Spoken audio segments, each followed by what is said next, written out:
dengar, oke?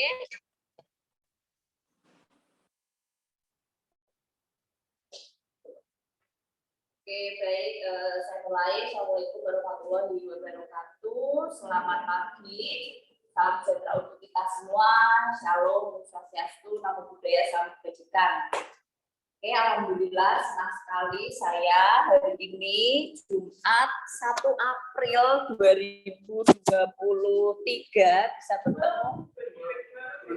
Masih 2022 saya 2022 masih bertemu dengan kalian semua secara hibrid ya. Ini ada 1, 2, ada 6 ya.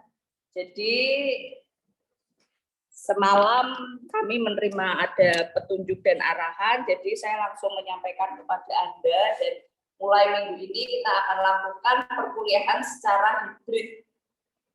Namun kalian tidak perlu risau ya, nggak perlu risau. Bu, rumah saya ada di Bondowoso, gimana?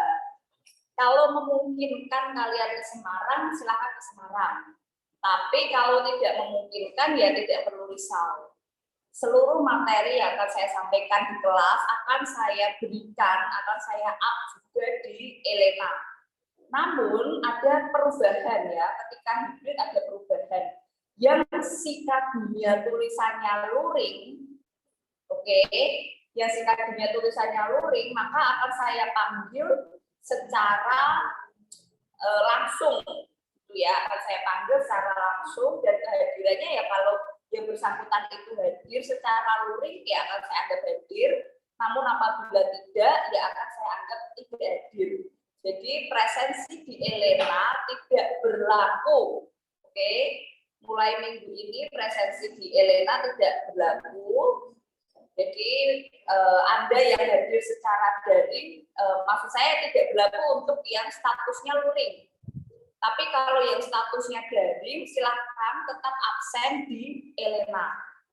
Gitu ya. Jadi yang sikat dunia statusnya luring, saya akan panggil yang bersangkutan secara langsung apabila kuliah diselenggarakan secara hibrid. Tapi kalau yang disikat dunia daring, ya oke, silakan presensi di Elena seperti itu ya. Saya tahu kalian semua juga mungkin kaget, saya lebih kaget daripada kalian ya, tapi saya harus melakukannya ya. Kita jalan saja dengan semangat. Oke, baik. Kalau suara saya tidak terdengar, silakan sampaikan ya. Silakan sampaikan. Sebelum kita mulai, sebentar, saya ingin ya. Saya ingin kenalan dulu nih, tapi kok blur ya? Oh enggak. Yang hadir hari ini, coba Mbak siapa? Dimulai dari kamu. Saya Naila Fathaini. Yang keras? Saya Naila Fathaini. Naila. Oke, Naila. Sudah vaksin 2 kali ya? Oke, lanjut. Perkenalkan, nama saya Anita Indah Widyasmiti. Oke, sudah vaksin 2 kali ya? Ya, silahkan. Saya Filia Chandra, tidak vaksin, Bu. Sudah vaksin 2 kali ya? Ya, tadi Filia yang paling pertama kali datang ya. Iya, silahkan masuk, silahkan. Saya Alfidian Ismi, sudah vaksin 2 kali. Oke. Saya Rizka Namadani, sudah vaksin 3 kali. 3 kali. Siapa? Saya Setia Widianto, sudah vaksin 3 kali. Oke. Saya Anissa Chandra, sudah vaksin 2 kali. Oke. Oh, kamu yang Anissa Chandra yang sama Anissa Suci ikut lomba-lomba itu. Oh, iya. Kamu siapa namanya? Saya Jonathan. Vaksin berapa kali? 2 kali. Oke. Ya, jadi ini juga kelas pertama saya ya secara hibrid. Jadi ya kita enjoyin aja ya. Jadi kalau kalian kaget, saya sampaikan saya lebih kaget. Oke, bagi yang barusan datang, saya sampaikan kembali. Ini nanti juga rekamannya saya kalau kalian di Sikadunya itu tulisannya luring, maka tidak perlu presensi di Elena. Akan saya panggil kalau kita bertemu di kelas. Tapi kalau tulisannya daring, maka silakan presensi di Elena. Oke. Sebelumnya saya ingin menyampaikan kepada Anda semua, kalau Anda sakit, jangan dipaksakan. Ya.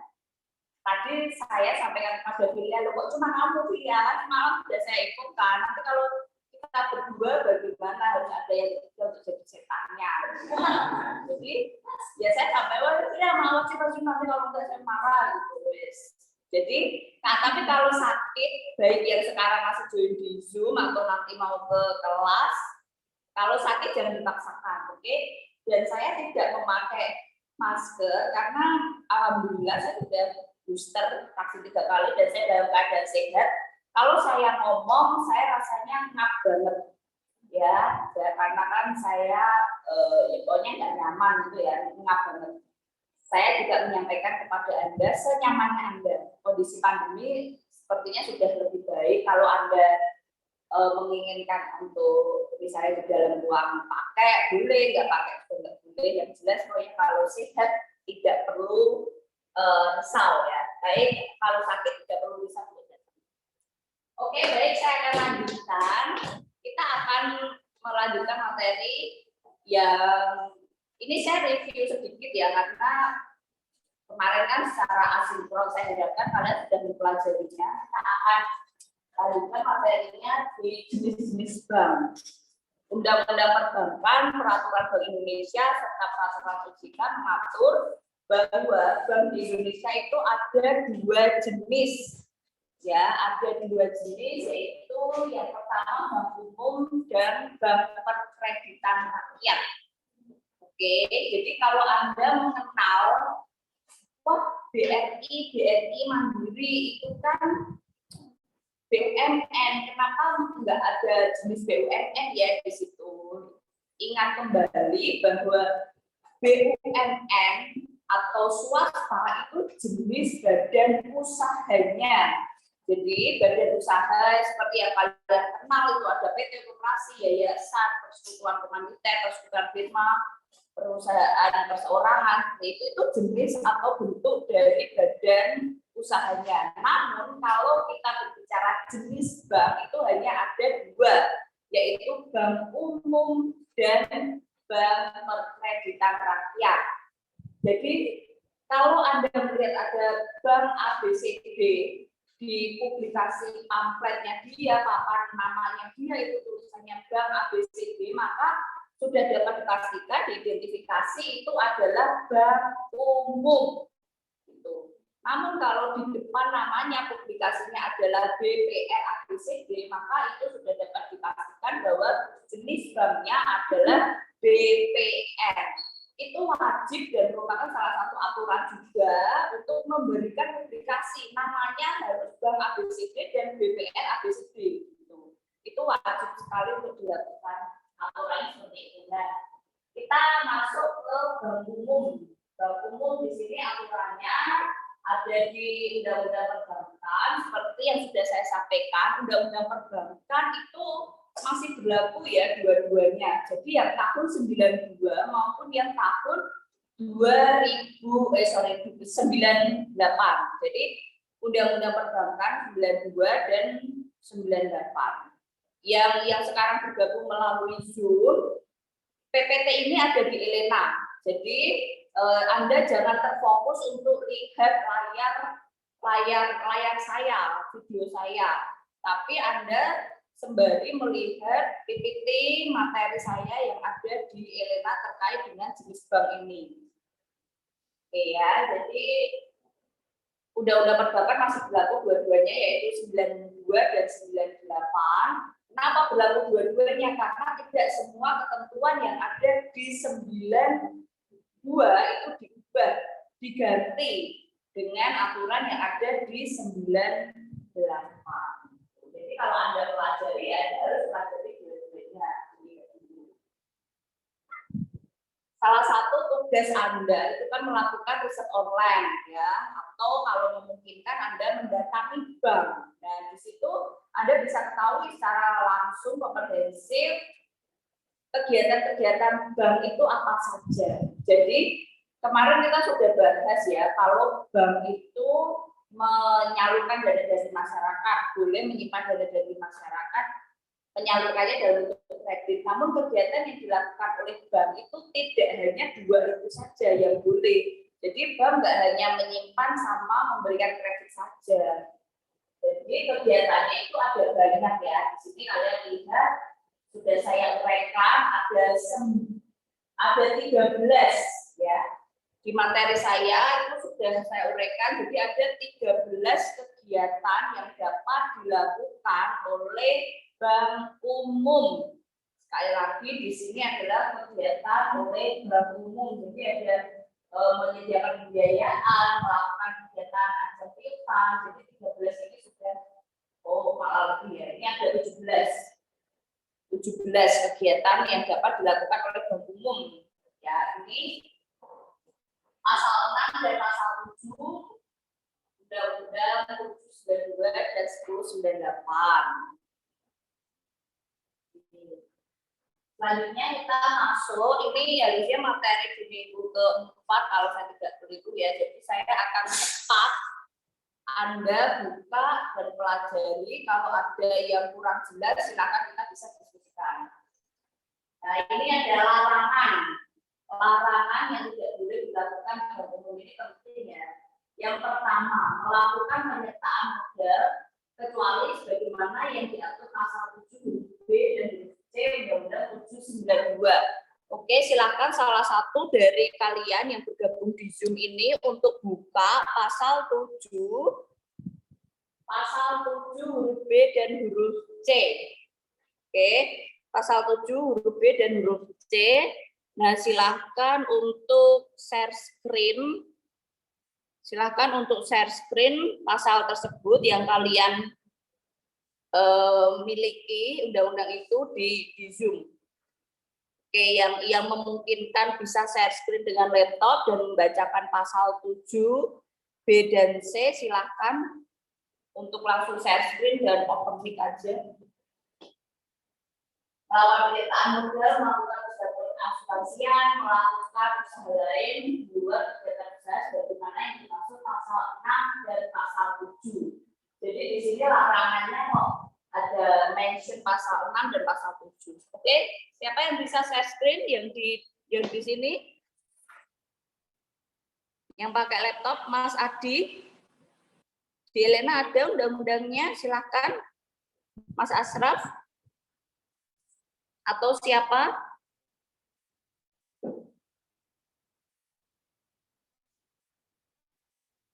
Halo, suara saya terdengar? Terdengar, Bu. Oke, silakan share screen dan dibacakan. Pasal 6.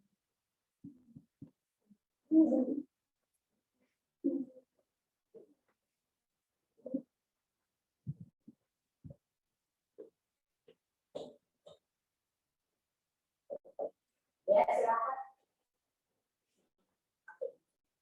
Yo, pasal 6.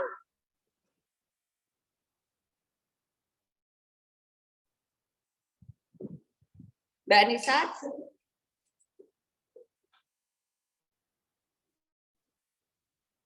Atau kalau kesulitan share screen, silakan dibacakan. Izin membacakan, Bu. Ya, pasal 6 dulu, silakan.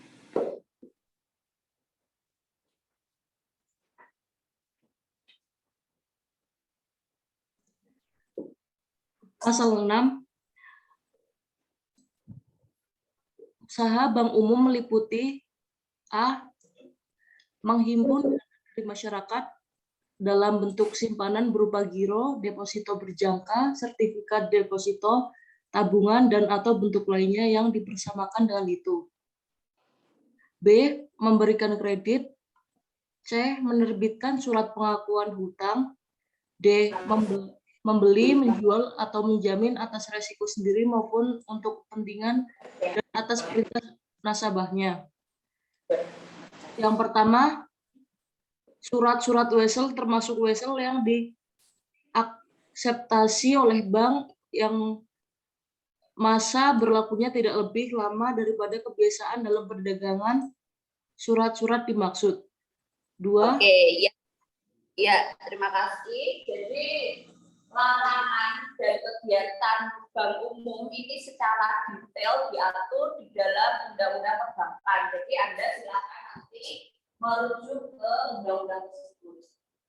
Nah, salah satu kegiatan yang bisa disampaikan pokok atau banyak diminati ya, ketika orang itu tidak berminat menyimpan uang di bank, tapi mereka berminat untuk melakukan kredit di bank. Misalnya kalau saya nggak minat untuk menyimpan uang di bank atau belum, tapi banyak masyarakat yang memanfaatkan kegiatan usaha perbankan kredit ini. Jadi kredit dengan tabungan ini bank umum diatur dalam pasal 12 Undang-Undang 1098. Bank umum dapat membeli sebagian atau seluruh tabungan baik melalui pelelangan ataupun di luar pelelangan berdasarkan penyerahan secara semula dari pemilik tabungan. Oke, nah sekarang kita lihat terkait dengan pendirian bank umum. Ini ada 1, 2, 3, 4, 5. Ada 5 peraturan ya yang saya sertakan sebagai dasar hukum pendirian bank umum. Kita lihat dulu di pasal 6 Undang-Undang 1098. Setiap pihak yang melakukan kegiatan menghimpun dana dari masyarakat dalam bentuk simpanan wajib terlebih dahulu memperoleh izin usaha sebagai bank umum dan BPR. Jadi sampai sekarang lembaga yang berwenang untuk menyimpan, boleh menyimpan uang itu adalah bank dan bank umum dan BPR. Koperasi itu ada juga yang melakukan penyimpanan, boleh menyimpan, tapi nanti aturannya itu beda lagi kalau kita bicara soal koperasi. Nah, ini menyimpan uang berbeda dengan media investasi. Oke, jadi di masyarakat sekarang ini lagi ramai-ramainya masyarakat tertarik dengan investasi pada platform digital. Jadi saya ingin Anda tuh juga up to date. Jadi zaman sekarang itu teknologi sudah berkembang. Orang itu tidak lagi tertarik hanya investasi pada properti, tanah, emas gitu yang sudah kita ketahui dari lama, tapi sekarang ini masyarakat tertarik untuk melakukan investasi pada platform digital. Nah, yang sedang ramai itu adalah terkait dengan platform digital Binomo itu. Oke, jadi kalian suka atau tidak suka, tahu atau tidak tahu, menurut saya kalian wajib untuk cari tahu ya, Binomo itu apa untuk pengetahuan kalian. Gitu. Jadi dicari tahu itu tuh apa, kenapa seseorang bisa memiliki dana sampai ratusan miliar dalam waktu singkat, dan yang bersangkutan klaim dirinya itu memperoleh keuntungan dari platform digital informasi tersebut, platform digital investasi tersebut ya. Jadi kalian kalau belum tahu Binomo, cari tahu untuk pengetahuan kalian, oke? Jadi supaya nyambung. Supaya kalian bisa mengetahui itu tuh sebenarnya apa gitu, apa hubungannya dengan media investasi, kenapa si Indra Kents sama Doni Salmanan itu bisa ditangkap polisi, sebenarnya apa pelanggaran yang mereka lakukan, pasal-pasal apa, nah itu harus up to date gitu. Jadi saya memperkenalkan ini kepada mahasiswa saya di perbankan dan juga pasar modal karena sekarang ini fintech itu sudah sangat-sangat maju ya, berkembang sekali di Indonesia. Jadi jangan sampai kalian nggak up to date terkait itu, fintech itu. Nah, kenapa bisa ditangkap? Nah, salah satunya adalah mereka menerima dana dari masyarakat. Oke, yang paling pertama itu ada mereka menerima dana dari masyarakat. Padahal yang boleh menerima dana dari masyarakat itu adalah lembaga bank. Tapi si Binomo ini kan bukan bank dan perizinannya Indonesia punya Satgas Waspada Investasi yang ada di dalamnya adalah kepolisian dan juga OJK seperti itu. Dan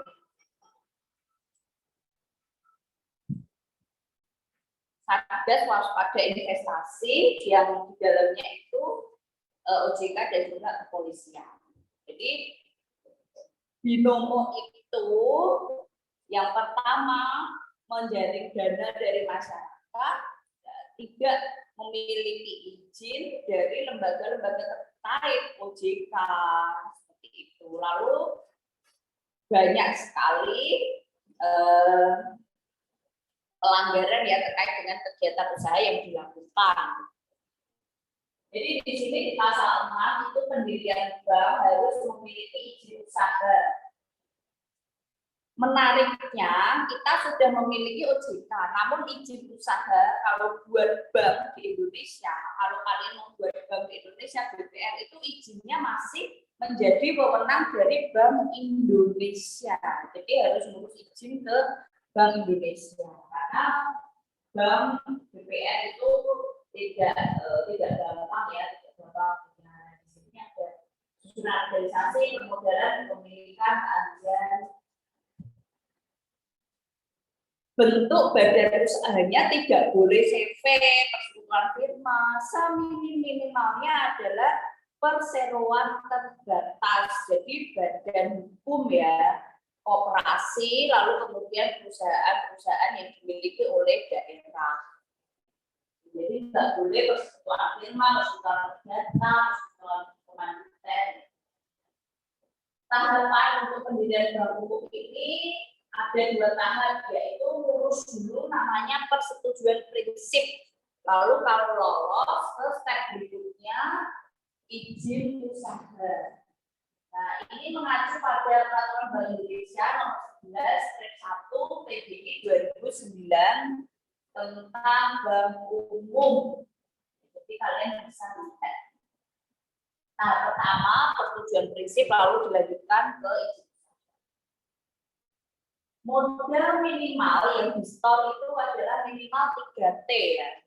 Wow sekali ya angkanya gitu. Jadi kalau kalian lihat ya, kalau kalian cermati, banker, nah, kita kan sudah belajar ya terkait dengan peran Bank Indonesia terhadap perekonomian Indonesia. Kita lingkupnya nasional saja. Kenapa bisa sangat vital, sentral? Ini modalnya itu minimal 3T. Wow. Kepemilikan bank umum hanya dapat didirikan atau dimiliki oleh WNI.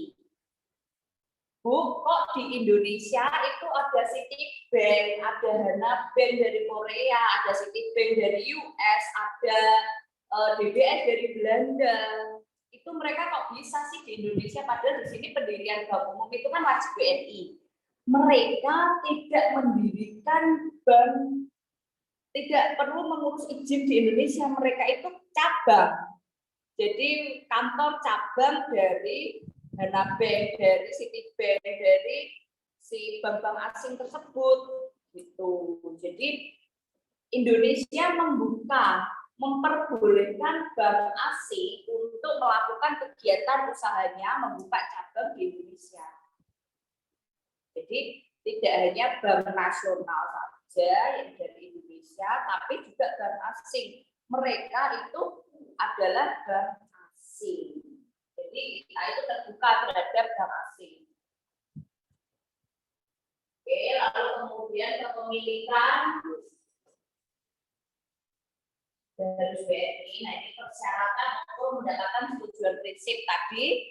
Tahapannya adalah mengurus persetujuan prinsip dahulu, lalu kemudian izin usaha. Nah, ini persyaratan untuk dokumen persetujuan prinsip itu yang pertama rancangan atau pemberian badan hukum, termasuk rancangan anggaran dasar, data kepemilikannya, data calon dewan komisaris, anggota direksi, rencana susunan dan struktur organisasi serta personalia, bisnis plan 3 tahun pertama, rencana strategis, menengah dan panjang.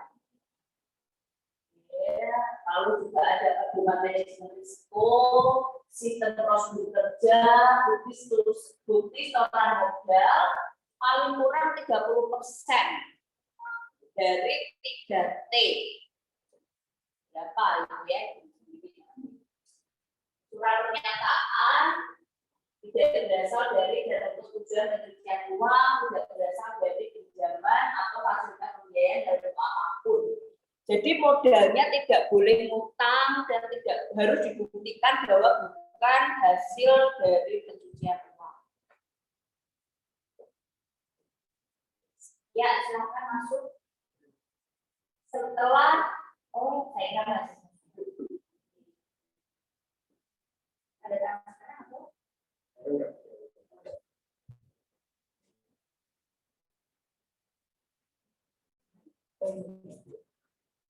Ini serta kemudian apa yang di sini? Semua.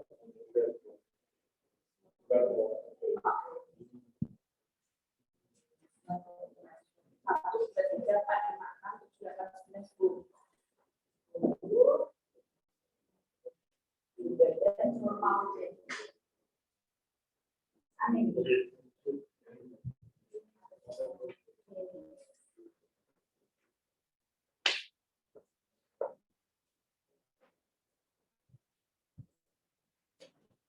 Oke ya.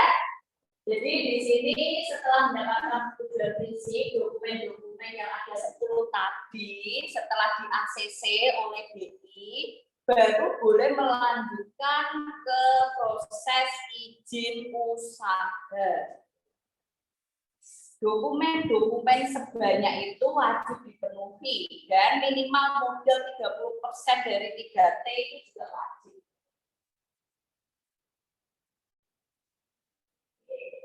Persetujuan prinsip disetujui oleh BI.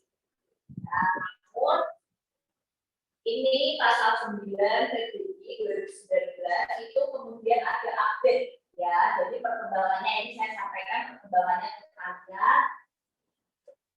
Ada update terkait dengan pelayanan perizinan terpadu, hubungan operasional bank dan bank Indonesia PBI tahun 2017. Persetujuan prinsip pendirian bank oleh otoritas jasa keuangan. Ini dokumen izin usaha kurang lebih sama ya, nomor 1 sampai 6 ini tadi juga ada di dokumen persetujuan prinsip. Lalu kita ke dokumen izin usaha. Ada yang berbeda ini pelaksanaan corporate governance, sistem dan prosedur kerja. Kalau tadi nggak ada ya sistem dan prosedur kerja.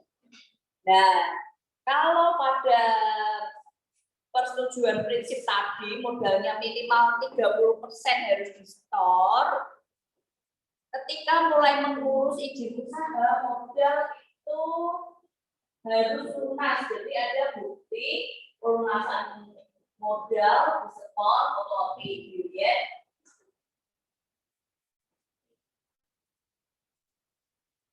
Pernyataan anggota direksi maupun sama-sama tidak memiliki saham lebih dari 25%. Nah ini penting ya, jadi tidak boleh ada orang. PT itu kan terdiri dari beberapa kumpulan saham. Bukan PT-nya itu belum tertutup, belum terbuka, kok dinamakan saham. Istilah modal itu dinamakan saham gitu di dalam undang-undang PT ini. Jadi kalian jangan bingung kenapa ini tidak boleh melebihi 25% padahal dia belum terbuka. itu memang nama di Undang-Undang PT, cek kembali ke surat batas itu adalah perkumpulan dari usaha. Tidak boleh melebihi 25% dan surat pernyataan dari anggota dewan komisaris dan direksi bahwa yang bersangkutan tidak memiliki hubungan keluarga. Itu aturannya ya, tapi kadang saya juga wondering atau bertanya-tanya karena katanya bank terbesar di Indonesia BCA itu turun temurun atau punya adalah bisnis keluarga ya. Tapi kan kita tidak tahu ya dokumennya kepemilikannya seperti apa, itu kan hanya berita yang ada. Oke, di pasal 11 dan prinsip dilakukan persetujuan atau penolakan atas permohonan sudah selama-lamanya 60 hari. 60 hari bank yang telah mendapatkan subsidi dari Bank Indonesia wajib mencantumkan secara jelas kata bank. Jadi kenapa di dalam publikasi di spanduk di kolamnya itu nama bank. Nah, sejak tahun 2017 ada sistem baru ya, ada sistem baru yang disebut dengan pelayanan perizinan terpadu terkait operasional bank dengan Bank Indonesia. Ini untuk melayani perizinan bank tersebut, namun modalnya aja 3T, artinya enggak setiap hari kerja ya, enggak setiap hari ada bank baru juga. Jadi ini tuh dibuat untuk ya kita badan usaha itu kan harus perizinannya terpadu, jadi harus selaras lah, harmonis dengan pendirian bank juga. Jadi PPTGU prinsip umumnya hati-hatian atau kabel berkesinambungan industri aset efektif dan efisien. Nah ini saya uraikan ya seluruh prinsip-prinsip yang harus dipegang oleh PPTGU. Tujuannya memudahkan pelayanan perizinan yang diajukan oleh bank. Nah ini merupakan langkah strategis biaya yang mendapatkan tujuan prinsip pendirian bank oleh langkah strategis ini saya uraikan. Yang pertama, aksi korporasi di penggabungan, program pemisahan, program status, program nama, pencatatan usaha, terima kasih. Nah, pelaksanaan PPTGU, penyampaian informasi, penyampaian penggunaan. Jadi ini materi kita hari ini yang tadi saya sampaikan itu 100% merupakan administrasi yang wajib dipenuhi dan dilalui oleh bank. Jadi kalian tinggal merujuk saja kepada dasar hukum, kelima dasar hukum tadi yang sudah saya share. Tidak boleh improve, tidak boleh ada, kenapa kalau 3T, tidak boleh, saya WNA. Nah, itu tidak boleh. Jadi kalau administrasi seperti yang Anda tahu semua ya memang harus dipenuhi. Ini saya uraikan bagaimana proses-prosesnya. Itu tadi terkait dengan pendirian bank umum. Jadi ini semua murni atau lebih banyak ke administrasi ya, aturan-aturan di dalam mendirikan bank umum. Tidak boleh ada improve. Sebelum saya lanjutkan, ada yang ingin ditanyakan? Iya, silakan.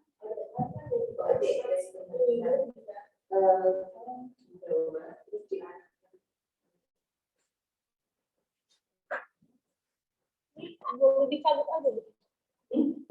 Oh, jadi. Oh, atau enggak, Anita bertanyanya di sini. Materinya enggak dengar ya. Ada.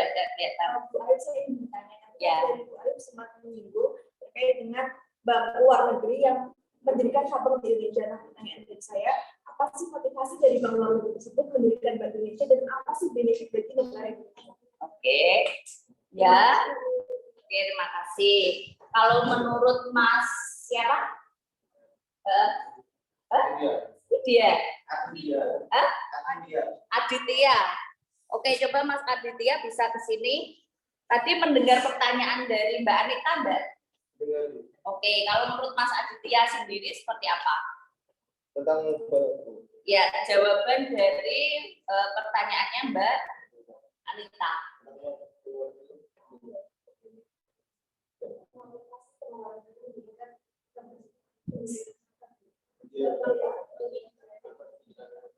kalau menurut saya motivasinya bukan untuk apa kayak masih kemarin mendirikan cabang di Indonesia itu menurut saya motivasinya mungkin untuk memperluas wilayahnya untuk kayak mencari usaha mungkin atau mengumpul dana dari masyarakat yang lebih besar. Nah untuk manfaat dari kitanya mungkin untuk masyarakat yang menyetorkan uang ke sana mungkin di dalamnya berbeda kayak di Bank Indonesia mendapatkan bunganya dari uang itu mungkin lebih besar atau gimana jadi menarik masyarakat itu dari kita. Ya, terima kasih Mas Adit. Oke, coba saya minta Mbaknya yang di tengah. Mbak siapa? Mbak Alfi. Oke, Mbak Alfi bisa Pak Popor baru jatuh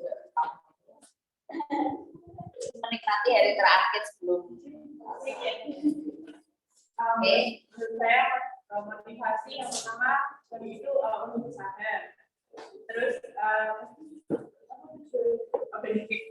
benefitnya mungkin untuk Indonesia kan biasanya lebih daripada bank di luar negeri itu mungkin lebih menguntungkan untuk bank di luar untuk investasi usaha di Indonesia. Oke, ya terima kasih Mas Adit dan juga Mbak Alfi. Jadi apa sih yang melatar belakangi Indonesia bank asing itu di Indonesia? Saya mulai dulu dari mari kita berpikir kritis, yaitu yang pertama Indonesia itu kenapa sih kok memperbolehkan ada bank asing masuk?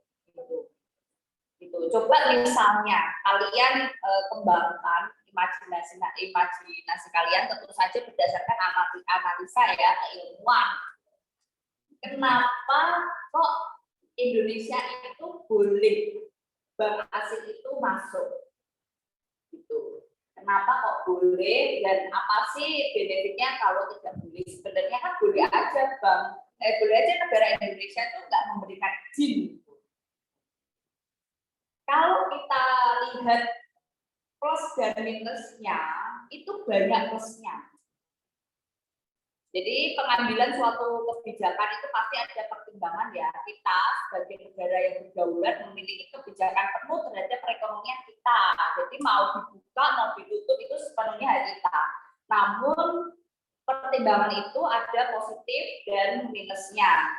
Dan mengizinkan bank asing untuk mendirikan cabangnya di Indonesia itu memberikan positif atau benefit ke Indonesia yang jauh lebih besar. Jadi yang pertama, negara-negara di dunia itu ada ranking kemudahan untuk melakukan investasi. Setiap negara berlomba-lomba untuk rankingnya itu naik. Gitu. Nah, bank asing masuk itu juga merupakan badan usaha.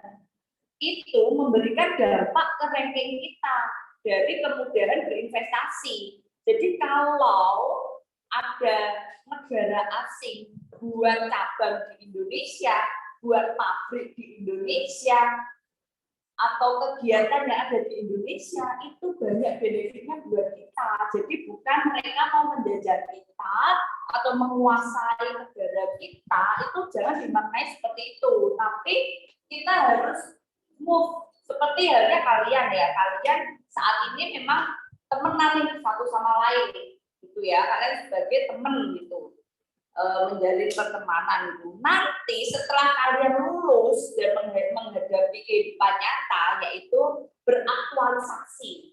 Nggak ada ya di antara kalian yang tidak menginginkan aktualisasi, beraktualisasi atau bekerja.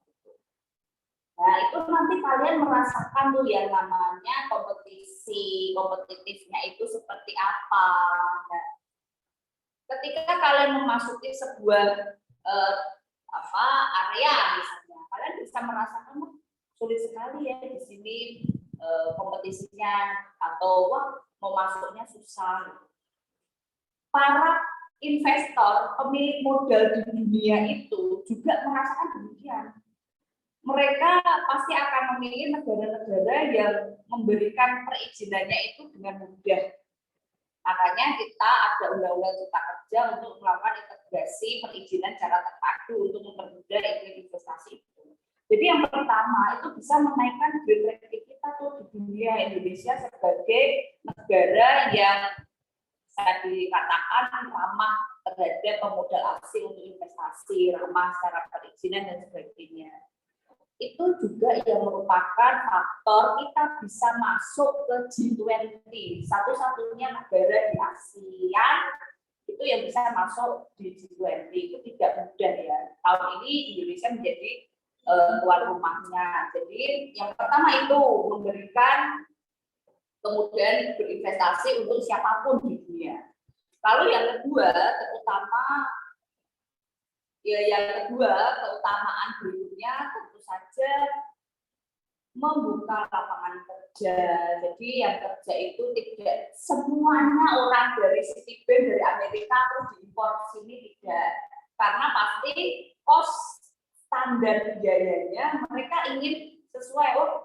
Aku ingin dapat untung tapi upah yang aku bayar itu udah itulah, misalnya kalau dibandingkan dengan UMR-nya Amerika sama UMR-nya Indonesia kan pasti berbeda, dan calon nasabah yang dijarinkan orang Indonesia juga. Kalau ketemunya sama orang Amerika ada kendala bahasa di situ pasti juga tidak lancar nanti. Jadi pegawai dari bank asing tersebut ya orang Indonesia, walaupun misalnya ada yang dari orang warga asingnya gitu, tapi tetap ada orang Indonesia. Kemudian itu juga bisa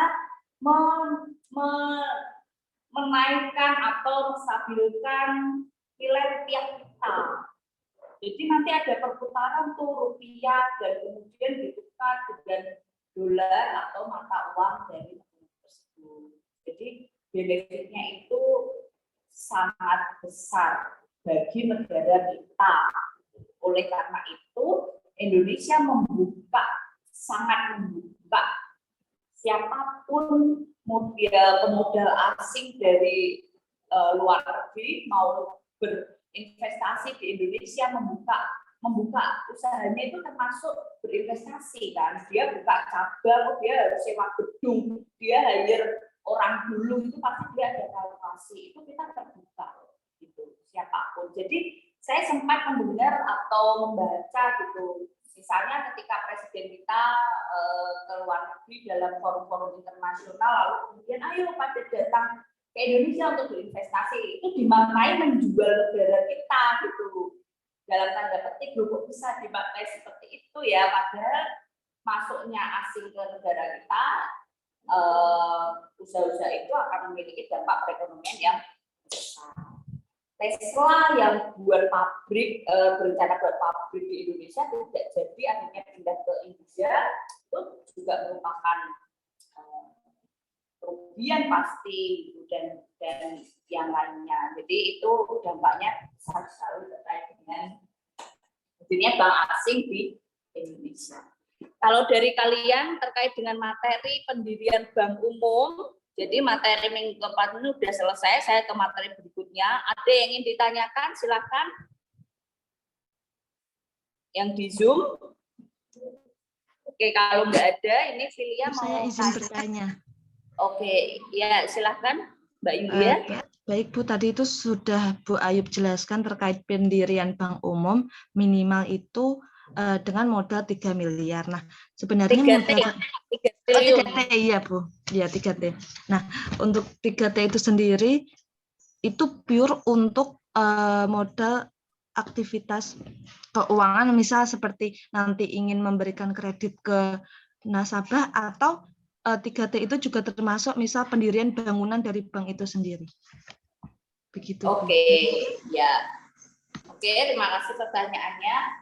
Sebenarnya kita punya, biasanya saya itu suka tulis-tulis ya, tapi tadi saya belum sempat untuk minta spidol, jadi saya nggak bisa nulis-tulis. Jadi uang 3T itu untuk apa? Pertanyaannya Mbak Nudian. Apakah untuk yang disalurkan ke masyarakat kredit atau untuk operasional dan yang lain-lain?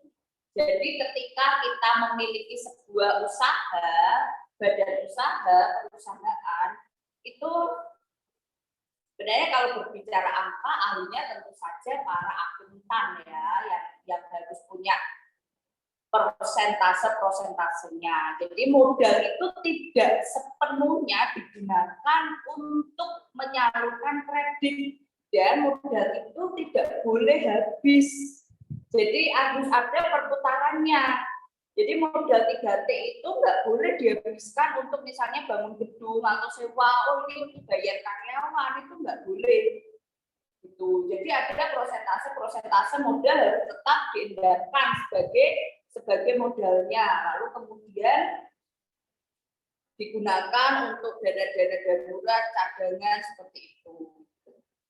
Yang disalurkan ke masyarakat itu lebih banyak berasal dari dana simpanan.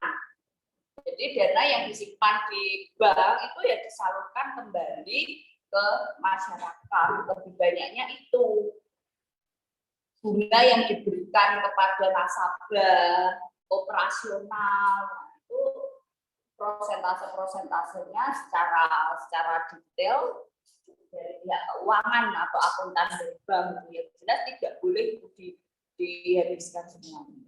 Seperti itu ya Mbak Julia. Oke, jadi berasal dari lebih banyak dari dana nasabah yang disimpan di bank tersebut. Oke, kalau Mbak Filia ada pertanyaan apa, silakan disampaikan. Baik, terima kasih Bu. Ya. Nggak kelihatan sih, nggak kelihatan. Berdiri, coba berdiri. Oh ya, kelihatan, silakan. Ini terkait dengan kredit dengan agunan. Saya kan tadi sempat kredit agunan itu apa? Terus saya cari tahu dari situ agunan berdasarkan Undang-Undang Nomor 10 Tahun 92 tentang tahun 98 tentang perubahan atas Undang-Undang Nomor 7 Tahun 92 itu definisinya jaminan tambahan yang diserahkan nasabah kepada debitur bank dalam rangka pemberian fasilitas kredit atau pembiayaan berdasarkan prinsip syariah. Nah itu berarti untuk kredit dengan agunan ini hanya diperuntukkan untuk yang beragama Islam atau bagaimana ya? Oke, ya. Oke, jadi bank nanti kita juga akan bahas ya terkait dengan bank syariah. Nah, kalau di undang-undangnya itu demikian. Undang-undang itu lahir sebelum adanya Undang-Undang Perbankan Syariah. Undang-Undang Perbankan Syariah itu 2008, sedangkan itu Undang-Undang 1998 gitu. Kalau di penjelasannya, di pertimbangannya tidak diuraikan secara lebih detail, tapi kalau menurut hemat saya, mengapa ada kata syariah di situ? Ya untuk antisipasi karena kita belum memiliki undang-undang syariah tersebut. Nah, tentunya operasional dari bank syariah itu nanti kalau kita sudah belajar, kalian akan ketahui bahwa sudah hadir terlebih dahulu sebelum Undang-Undang 2008 tentang perbankan syariah itu ada. Jadi untuk antisipasi atau legalitasnya dari perbankan syariah yang ada gitu. Tapi apakah hanya boleh secara syariah saja? Ya tentu jawabannya tidak ya. Jadi secara konvensional pun juga tidak masalah. Nah, kredit, menyalurkan kredit itu seperti itu ya Mbak Filia. Oke, jika tidak ada yang ingin ditanyakan, ya silakan Mbak Filia. Sini ya, atau tak putar. Oke, udah kelihatan kok kamu udah. Ini. Mengenai pertanyaan lanjutan dari Yulia mengenai modal. Apabila di dalam proses yang tersebut modalnya itu defisit, kemudian bank itu tidak bisa menutup Mengembalikan uang nasabah. aktivitas kepada masyarakat. Nanti itu yang dapat untuk pertanggungjawabannya direksinya atau siapa Bu? Oke. Dan bagaimana? Ya. Kalian yang di dalam Zoom kedengaran nggak apa yang ditanyakan oleh Mbak Dila? Belum kedengaran jelas, Bu. Kurang terdengar, Bu. Oke, jadi Mbak Dila tanya nih, kalau modalnya itu defisit, andai kata modalnya defisit, ya, lalu uang yang disimpan di bank itu tidak bisa dikembalikan. Nah, nanti siapa yang harus bertanggung jawab? Seperti itu ya, Mbak Dila ya. Nah, saya ingin minta dulu pendapat dari kalian terkait dengan pertanyaan tersebut. Oke, silahkan raise hand atau saya tunjuk. Oke, saya tunjuk ya. Kalau Mbak Dinar, gimana Mbak Dinar, menurut Mbak Dinar?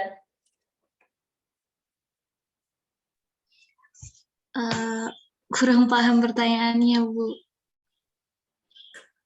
Oke, ya. Mas Asraf? Ya Bu, sama Bu, tadi juga agak putus-putus Bu. Putus-putus. Mbak Mira? Logika kalian aja. Menurut logika kalian aja. Siapa yang tanggung jawab? Kurang paham ya Bu. Mohon maaf. Yang lain yang di dalam Zoom, kalian nyimpen uang nih di bank, kan bisa langsung diambil kapan saja, ya kan? Nah, kalian mau ambil uang di bank itu nggak bisa. Menurut kalian minta tanggung jawab ke siapa? Ke banknya itu sendiri, Bu. Oke, kira-kira menurut Mbak Yulia, kalau badan hukumnya banknya itu kan benda ya gitu. Siapa yang melakukan pertanggungjawaban di sini menurut Mbak Yulia? Mungkin ya orang-orang yang mendirikan bank tersebut, Bu. Misal ada campur tangannya juga dari pemegang saham, atau kalau bank umum otomatis dia kan berpusatnya ke Bank Indonesia. Nah, nanti itu Bank Indonesia dapat memberikan solusi seperti itu, Bu. Oke, kalau Mbak Rizky Eka gimana Mbak? Kurang lebih sama Bu dengan Julia. Menurut saya yang bertanggung jawab dari pihak bank sendiri yang menyimpan dana nasabah, kemudian juga ada OJK dan Bank Indonesia. Ada yang punya pendapat lain yang ada di Zoom? Yang di sini mau menyampaikan pendapatnya terkait yang sudah kita diskusikan? Direksi. Oke. Yap. Nanti kalian akan kenal secara lebih dekat ya. Saya ada juga di materi Elena, di materi kita, tapi belum sampai ke situ, yaitu kenal lebih dekat dengan OJK dan lembaga penjamin simpanan. Jadi uang, harta itu setiap orang tahu kalau caranya susah dan itu sangat berharga. Oke, kita ngantongin uang 10.000 aja nggak ada, saya aja pusing dan getun apa sih? Nyesel. Duh, kemana itu uangku kayak gitu ya. Jadi apalagi kalau menyimpan uang dalam jumlah yang sangat besar kemudian hilang, itu kan sangat-sangat tidak betul kalau dibiarkan gitu ya. Jadi negara itu hadir melakukan perlindungan kepada warga negaranya, apalagi yang berkaitan dengan sesuatu yang berharga, apalagi harta, uang gitu ya. Nah, cara di Indonesia itu untuk memberikan rasa nyaman dan juga masyarakat itu percaya, kita sudah lewat bahas terkait dengan pentingnya kepercayaan bagi nasabah. Itu negara mendirikan lembaga yang disebut dengan lembaga penjamin simpanan, LPS. Ya, itu memberikan jaminan kepada Anda kalau dana yang Anda simpan ke bank akan dijamin maksimal 2 miliar. Gitu. Nah, nanti kita bahas ya kalau saya punya dananya lebih dari bagaimana apa dipecahkan dan apa itu nanti tahan penasaran itu nanti. Jadi itu yang paling buat kita safety. Nah, kalau sampai bank, jadi antara bank dan LPS itu ada aturan mainnya. Tidak LPS lalu punya uang bertriliun-triliun untuk membackup itu. Dan terus uangnya netaknya dari mana? Kan itu uang juga ada aturannya berasal dari mana. Ya, kita sudah bahas, kita tidak boleh bebas nyetak uang. Jadi harus jelas itu tuh uangnya dari mana. Jadi ada sistem kerja antara LPS dan bank-bank ini. OJK pun tidak sepenuhnya anggaran itu dari negara, tapi juga dari iuran oleh bank. Nanti kita kenalan ketika kita bahas OJK. Itu ya. Jadi ada LPS. Nah, kalau terjadi sesuatu yang dana nasabah itu tidak bisa kembali dalam jumlah yang sangat besar seperti yang terjadi pada skandal Bank Senturi yang paling dekat. Walaupun dekat itu sudah 10 tahun yang lalu ya, kalian juga masih kecil, tapi menurut saya penting bagi kalian untuk cari tahu, browsing ya di data jejak digital Senturi itu kenapa dan ada apa, cari tahu aja. Nah, itu baru terjadi skandal yang sangat besar. Jadi ketika hal itu terjadi, tidak bisa mengembalikan uang, masyarakat kemudian menuntut uangnya itu harus kembali, yaitu merupakan tindak pidana perbankan. Nanti kita akan lihat di Undang-Undang 98 dan 92 itu ada ketentuan pidana. Kalau ketentuan pidana di dalam undang-undang kan pasti kalian jelas sanksinya adalah penjara. Selain denda lah yang masa bank bangunan yang dipenjara kan tidak. Yang dipenjara adalah orang. Ya tentu saja person in charge dari si bank tersebut yang memiliki kewenangan untuk melakukan itu siapa gitu. Bisa misalnya ya dilihat ya kan case per case, bisa direkturnya atau misalnya manajernya atau siapa yang secara yuridis itu misalnya teken tanda tangan yang memiliki kewenangan memutuskan itu, yaitu orang itu yang dipenjara. Jadi sanksinya di sini adalah ketentuan pidana, logikanya seperti itu. Nah, itu kalau LPS dan juga KSSK yang lain-lain itu udah give up. Memang betul-betul tidak bisa diselamatkan dan dikhawatirkan akan menimbulkan krisis berdampak sistemik. Seperti itu, oke Mbak Dila? Ya, ini jam 8:30 ya. Saya akan lanjutkan secara singkat dulu. Jadi pendirian bank ini saya pecah ya, bank umum tadi sudah, kemudian BPR. Oke, karena kita kecap juga kemarin. Nah, dasar bukunya ini ada OJK 2014. Sebelumnya itu ada PBI 2004 dan PBI 2006. Yang di Zoom buka Elenanya. Ya, materi selanjutnya. Oke, jadi menurut coba Mas Rizka bisa dibaca. Mas siapa sih ya? Sekian. Ramadhani. Kepada Panggilannya siapa? Iya. Iya. Oke, Mas Ian. Ya boleh sini, boleh nggak apa-apa.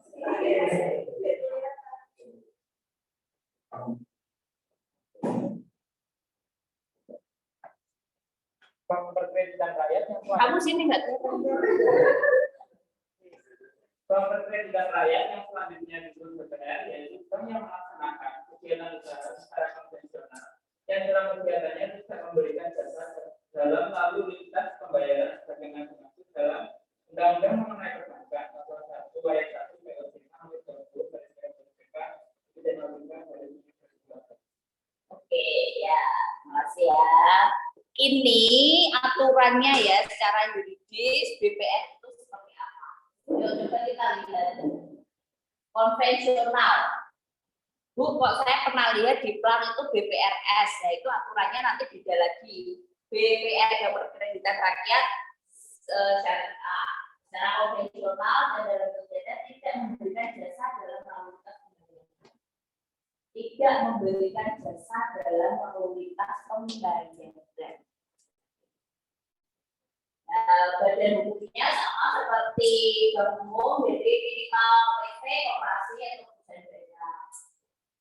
BPR itu izinnya dikeluarkan oleh OJK, tidak lagi melibatkan Bank Indonesia. Diajukan oleh calon PSP BPR yang beroperasi minimal 2 tahun pada saat pengajuan permohonan prinsip.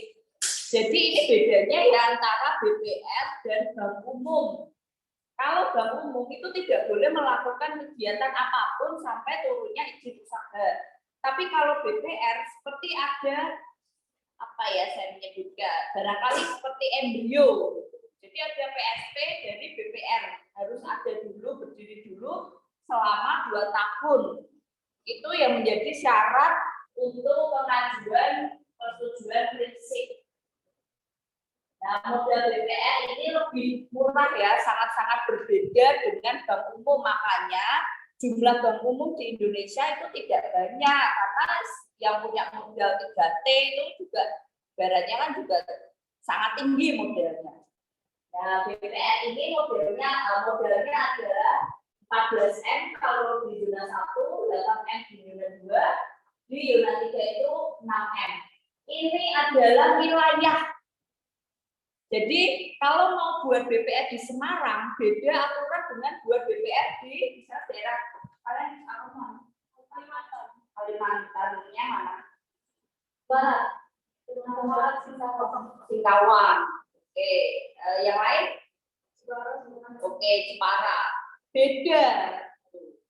Jadi zona 1, 2, 3 itu di wilayahnya. Itu dibedakan.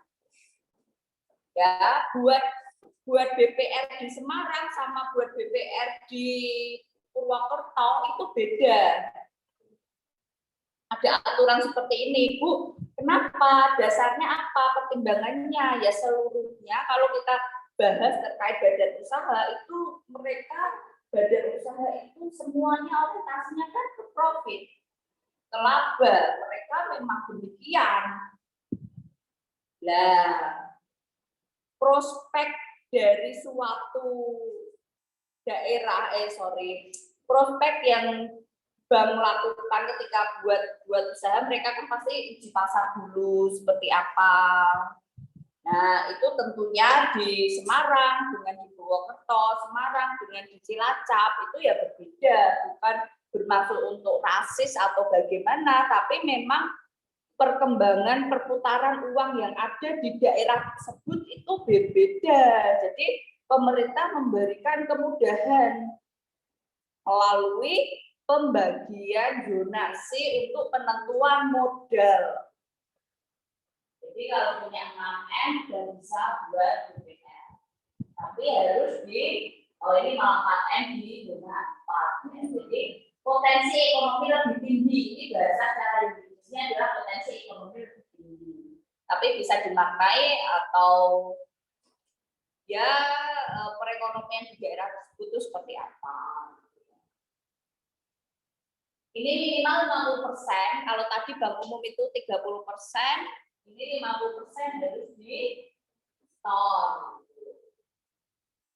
ini harus ditempatkan dalam deposito di Bank Umum Indonesia, Bank Umum di Indonesia atas nama Dewan Komisioner OJK.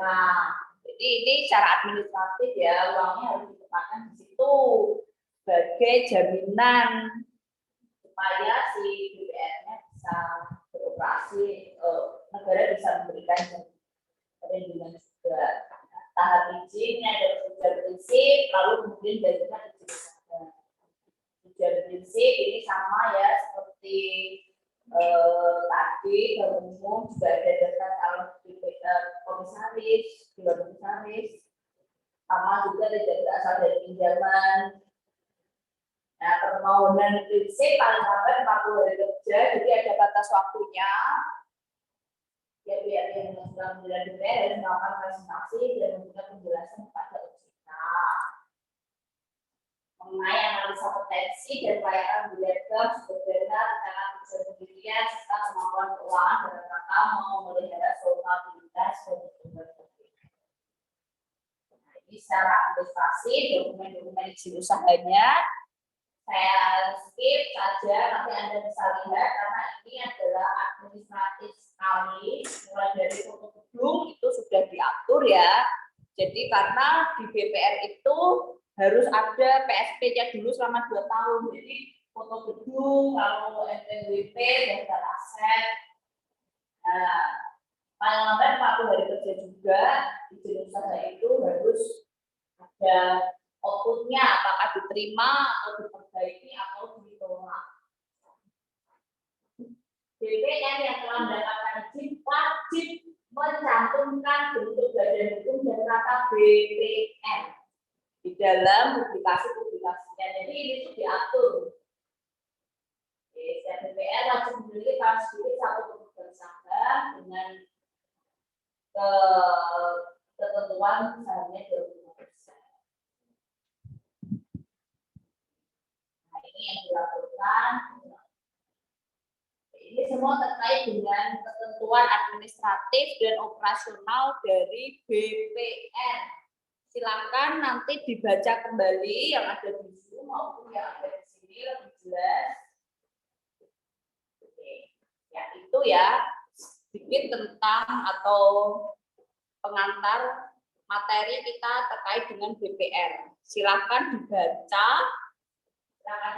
kembali atau apabila ada yang disampaikan silakan ditanyakan. Terkait dengan pendirian, proses pendirian BPR, ada yang ingin ditanyakan? Yang di Zoom maupun yang di sini?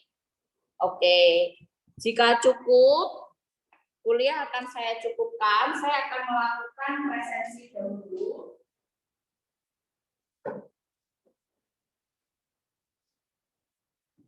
Oke, ya. Saya akan ambil dulu ya.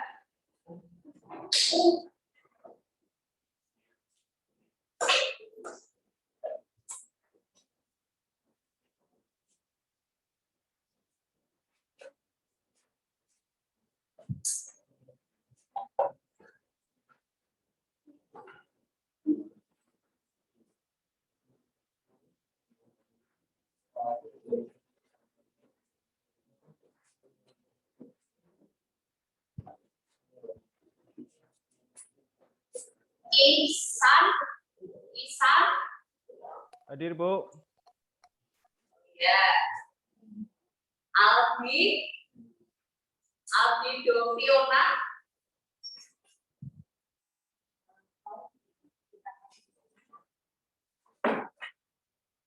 Aldi tidak ada. Said Nur. Hadir, Bu. Said, Bu. Lucu juga ya. Kayak apa gitu, ada yang teriak-teriak gitu. Masih ya. Oke. Rizkian. Ilya. Ahmad Majidan. Hadir, Bu. Hadir. Ya. Aditya. Anita Indah. Wisnu Sulistiono. Hadir, Bu. Sania. Hadir, Bu. Hafiz. Ya, audien. Audien. Tidak ada. Adam Firdaus. Hadir, Bu. Risa. Tidak ada. Raffi. Hadir, Bu. Tidak ada. Hadir, Bu. Raffi Surya, Bu. Raffi Surya ya, ada, oke. Neila, Fatin, Hadir, Bu. Febi, Hadir, Bu. Alfi, Dian, Mira, Hadir, Bu. Mira, Muhammad Iqbal, Anissa Suci, Adi Prasetyo, Hadir, Bu. Adi Sirajudin. Suaranya nggak kedengaran, oke, hadir ya. Daru, Hadir, Bu. Bella, Yulia, Yulia Fajar hadir, Bu. ya, Isanur tidak ada. Monica, Hadir, Bu. Adiansyah, Hadir, Bu. Ashraf Fadli, Hadir, Bu. Hendy, Dada, Eni Rahmawati, Dada, Anissa Chandra, Eka Wahyuning, Dada, Juniza, Dada, Faridu, Dada, Rizky Eka, Hadir, Ibu. Oirul Tri, Dada, Aristia, Dada, Aqua Maula, Dada, Yusuf Muhammad, tidak ada. Dinar Nur, Hadir, Bu. Ilma, Hadir, Bu. Ilma. Nadila. Hadir, Bu. Hadir. Oke, sekali lagi saya sampaikan perkuliahan hibrid ketentuan presensinya tidak lagi seperti yang sudah ya. Gitu. Oke, jadi karena kita didata ya, ada datanya. Oke, baik. Bu Ayu, mohon maaf, Bu. Ya. Tadi saya melihat Juniza Indah sama Ihsan sudah hadir di Zoom, Bu. Tapi mungkin kepental atau gimana saya kurang tahu. Oke, nanti mereka yang hadir di Zoom supaya menghubungi saya. Oke? Ya. Baik. Sementara saya cukupkan dulu. Ini saya SS dulu ya. Ini ada 24. Coba sebentar ya. Sebentar. Tapi ini belum semuanya yang pakai laptop. Ini saya nggak pakai laptop. Silakan coba yang pakai laptop dibantu untuk SS. Siapa yang bisa? Halo. Ya, coba saya screenshot nggih, Bu. Ya, ini banyak laki-lakinya kok memble iki kepiye? Saya screenshot, Bu. Ya. Semua teman-teman di SS. Kalau ada 2 slide ya 2 slide. Siapa ini yang print screen? Halo, siapa yang print screen? Sudah saya screenshot. Semuanya sudah? Ampun. Oke, Sudah, Bu, 1 slide baik. aja. Oke, baik. Ya, terima kasih atas perhatiannya. Kuliah minggu ini saya cukupkan. Insya Allah jika tidak ada halangan, kita akan lanjutkan kuliah kita di minggu depan. Tetap jaga kesehatan. Juga terima kasih kepada 10 mahasiswa yang sudah hadir. Minggu depan apabila memungkinkan dan kalian sudah dalam keadaan sehat, saya tunggu di kelas ya. Terima kasih perhatiannya.